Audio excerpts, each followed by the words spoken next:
Hello, it's Maggie, the Cheshire Crafter here. Now, we've had a busy week in the UK with the King's coronation and then Eurovision last night. That was held in Liverpool. They did a brilliant job and I voted for Belgium, but congratulations to Sweden who won. Now, I'm in between sewing projects, so I'm just going to share with you today some tips for good housekeeping between projects, tips for all sewers, irrespective of the type of machine that you've got. And this will apply to you no matter how much space you have. I'm quite short of space in this little flat, but I need to keep it tidier than I have been. It gets very dusty. I don't understand where all the dust comes from, but let's go into the kitchen and take a look.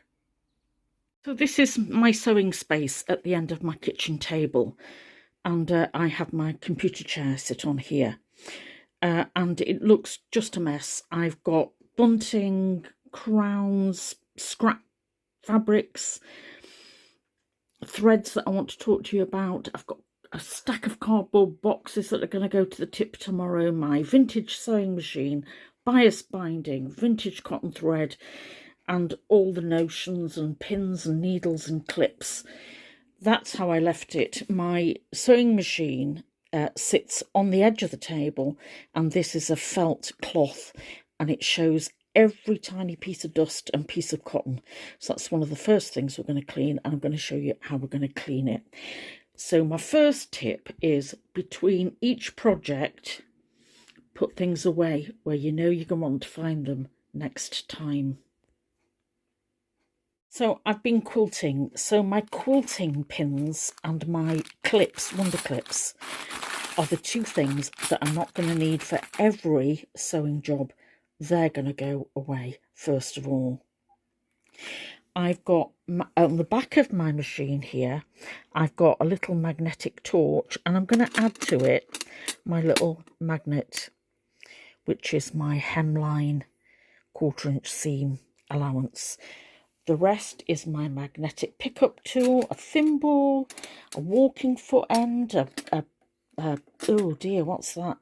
That's, oh, it's a seam ripper, and tweezers. I'm going to use those tweezers in a minute. I'm going to leave the pins safely here and the scissors safely here. I'm going to say, whatever you do, keep health and safety in mind, but you can see generally how dusty it's all got here. I don't have a dust cover for this machine. What I do have is a cover for it that itself is very dusty. So that's one of the first things I'm going to do, is just clean that.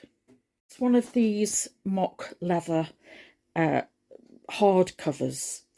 As you can see on the top, it's got incredibly dusty just underneath my kitchen table. I don't believe how dusty that's got.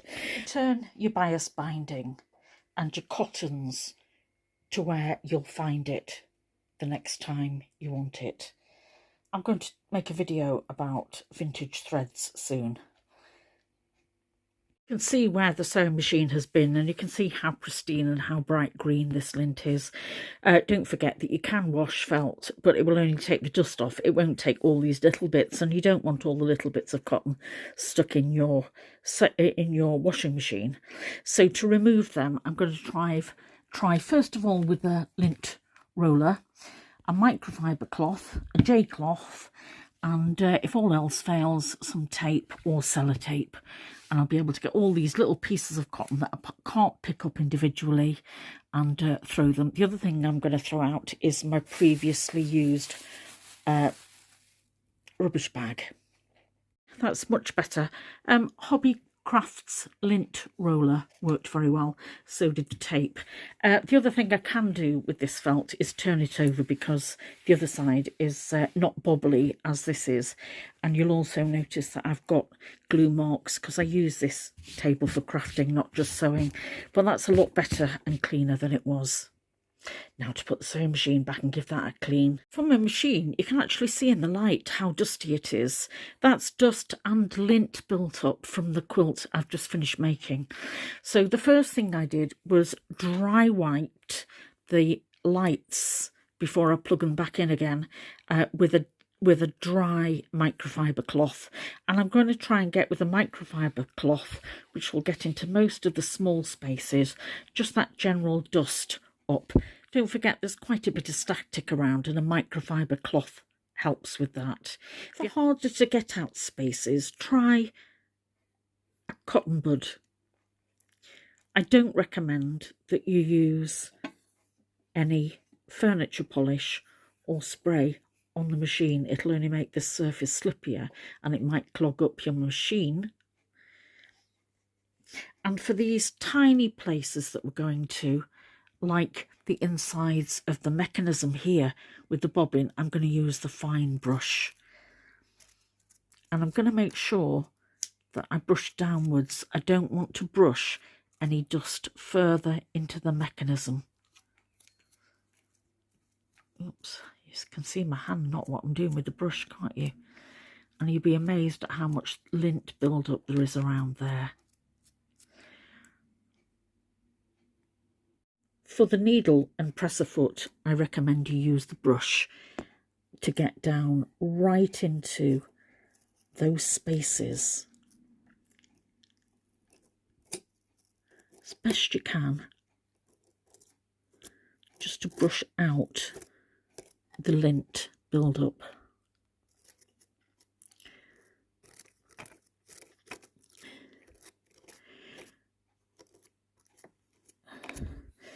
And we're going to go inside the bobbin case.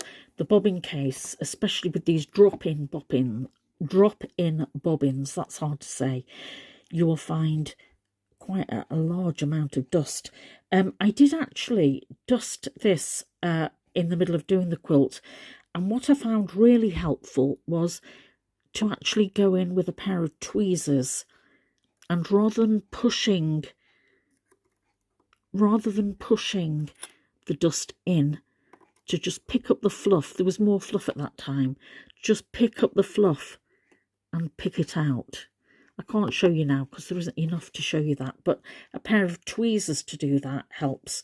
What I don't want to do is get a large buildup of fluff and then brush it further into the machine, and you don't want to blow into the machine either. You don't want to blow into your bobbin case. Just use the brush gently around. I think I got most of that build up when I cleaned it in the middle of the project. As you change your bobbin, keep an eye on how much lint is collecting there, and you'll be really very surprised. Right, I think that's as clean as I'm going to get it. Don't forget to take your bobbin out and clean the inside of the bobbin case too.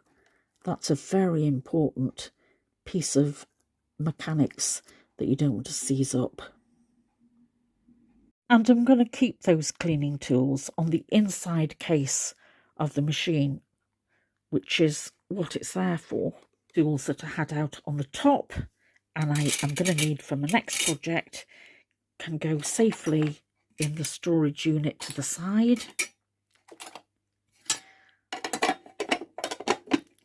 And then the magnetic items will go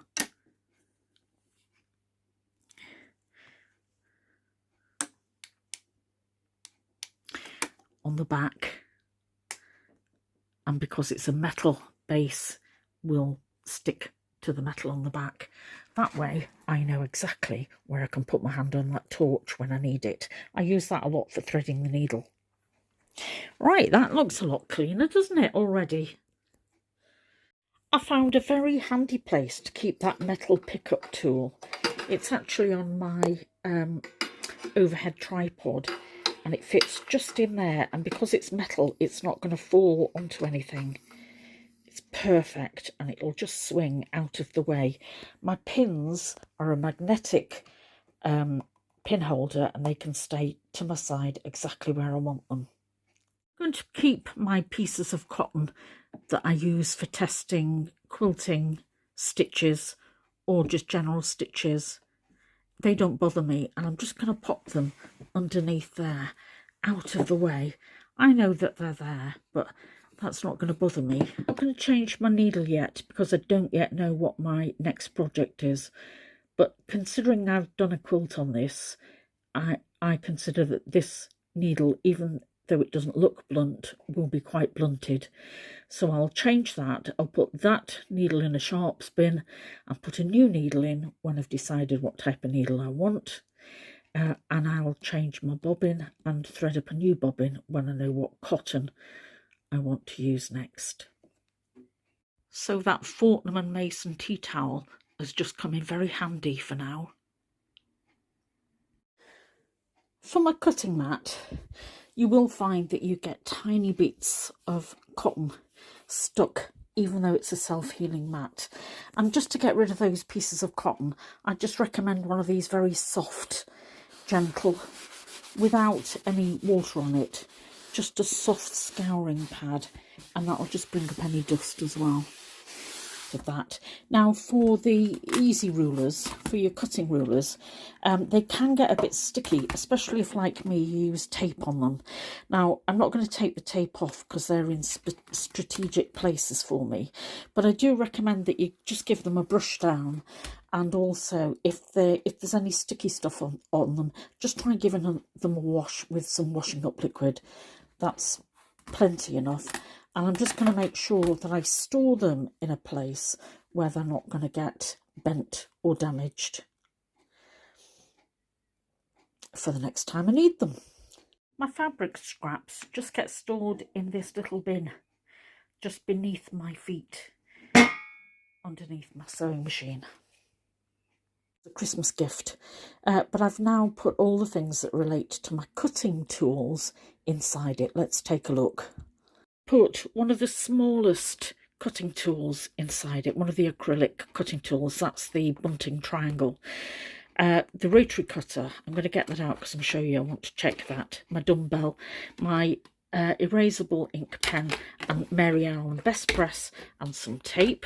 And then I've added inside it one of the projects I wanted to do next that was just in the way. So that's going to go back in that box as well. But just let me show you what to do with your rotary cutter in between projects. 2 hands to do this. If your blade doesn't need changing, it doesn't mean to say that you don't clean this, and I think this is a good time to do it. And I'm just going to do it with a Q-tip. Take it apart, and you'll find that there's a build-up of grease just around the centre, and you'll also get a build-up of lint as well. So I'm just going to tip that over to release the blade. Can you see how dirty it is on the inside of that? Now that will hinder the next time I start cutting. So all I'm going to do is move it up and down and get the Q-tip right inside there to clean it, and then I'm going to clean that edge and this round the screw for grease and lint, and make sure it still rotates very well, and then put it back together again. Just take it apart completely and you'll see how dirty it is. It was just a build-up of dust and grease, but I've tested it so to make sure it works before I'm going to store it, and I always store it in the original packaging for safety's sake. I've added in some fabric for a project I've got in mind, and that's all going to stay now in one place, dust-free. For large pieces of fabric, whether they're scraps, they're quite big scraps, so I just make sure I keep them all together, and I keep them colour-coded in plastic bags. And this is a piece of felt. I'm going to keep that with my other felts. Once I've completed a project, I keep the pattern in my pattern file, and if I've got any scraps of fabric that go with that, they go there as well, because I tend to make up the hearts with them. This was the honeybee half layer cake. I haven't actually finished that yet, but I finished the topper of it, so I'm now going to file this and keep it for posterity. Keep a sewing diary, which is a record of what I've done. Here I've got the sewing projects that are in progress and the ones that I've completed. You can see I'm in the middle of my William Morris throw, and I'm halfway through those English paper piecing blocks. And then at the back I've got project ideas. I've got a lot of people with birthdays that are 50, 60, 70, 80, 90 this year, and a quilt is an ideal gift for them, one that nobody else will give the same thing. And I find it's a good record to show what I've been doing with my time. So all in all, I feel that's a good hour or two spent, and I feel a little bit clearer in my mind as well as clearer on my sewing table. This is Maggie, the Cheshire Crafter, having spent a very conducive Sunday afternoon. Come back and see me soon, won't you? Ta-da!